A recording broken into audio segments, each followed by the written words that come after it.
Back in the heyday of 1980s Apple, Steve Jobs became infamous for his reality distortion field.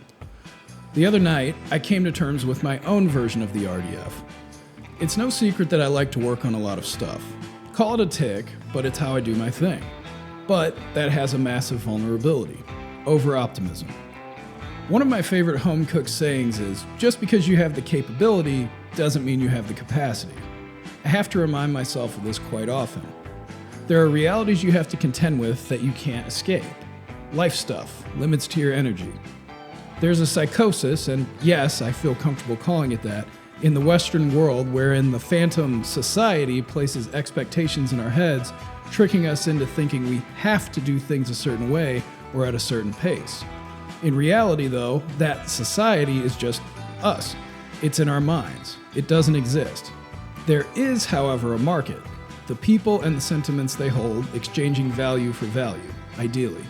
The economic hive mind. This is a reality that anyone in business has to contend with. If there's not a market for your thing, even if there was in the past, your business fails. This is a hell of a thing to grapple with. One of the darker parts of being a detail-obsessed perfectionist type is navigating that dichotomy. On one side, you see infinite possibility. On the other, you see a freight train moving at you, brakes disengaged, with an array of shotguns strapped to its front grille. So much of modern life has become about chasing a phantom success that it's easy to lose grip on why you're doing things. If you're only serving the market, it's unlikely you're producing anything of substance. If you're only serving your own obsessions, it's unlikely you'll maximize your own economic potential.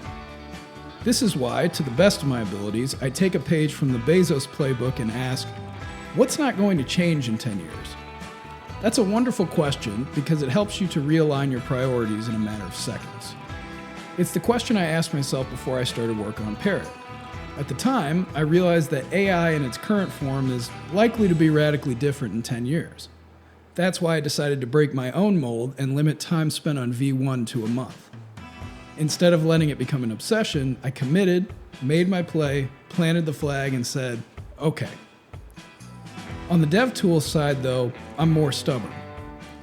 Rounding the corner on my 18th year doing web development, it's shocking to see how little has changed. We're still building websites, still writing HTML, still writing CSS. Sure, the underlying technologies have improved, but the ends are still the same. When I started work on Joystick, this was the realization I had. I knew an undertaking like that would require years of commitment.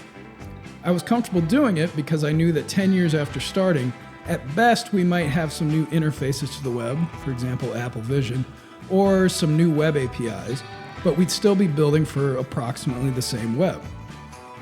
Testing out the Apple Vision for the first time back in July, I felt a smug sense of self-assurance as I pinched and moved a Safari browser around in space. Back in 2021, I had the naive belief that I'd go from a beta of Joystick in October to a 1.0 by February or so of 2022. Well, yeah, that didn't happen. I've made the same promise several times over, an imminent 1.0 release the last few years. But that promise was a guess. I underestimated the level of detail required to achieve my vision. Today, though, I'm glad I did. Had I rushed to take Joystick to that glorious 1.0, I would have missed some major flaws, both technical and conceptual. I would have shipped something that was a fraction of what it could have been. Now, however, I'm taking a breath. I asked myself that Bezos question again the other day and realized you don't have a gun to your head. Get it right. My plan up until this week was to try and steamroll through some of the missing features and bugs and drop a 1.0 before the end of the year. Now, I'm not even going to bother giving a when. Instead, I decided to unplug from the matrix and focus on fulfilling the vision I set out with in 2021. That takes time. It takes patience. It takes risk. The good news is that Joystick in its current state is kicking ass and taking names. The blocker for me on the 1.0 side is mostly detail work, not core behavior. But having decided not just to build a JS framework, but also a deployment service and a CSS framework at the same time, means my own time is limited. But for me, all of those things need to exist in parity before I can move my tassel to the other side of my cap. So, the only way out is through. To pad the journey, I'm making a conscious decision to flip off my RDF and come to terms with where I'm at. I have no choice but to accept that it's just going to take time, and a 1.0 for joystick will have to wait till the other pieces are in place. Considering push is solid and looking at the near complete state mod is in, I'm at peace with that choice. It will happen when it happens. And I trust that for those of you reading this that care, the wait will be more than worth it.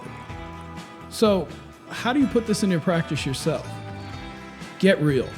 Identify your limits and learn to respect them. Don't trick yourself into thinking you can or should do more than you can do. Work with what you've got. Don't let the machine we're all serving convince you that you need to say how high when it says jump. Play chess. Accept that you may lose a piece or two in the process, but know what you're aiming at and for. If you keep that in your sights, when everything plays out, the when won't matter. It's the what people will be talking about.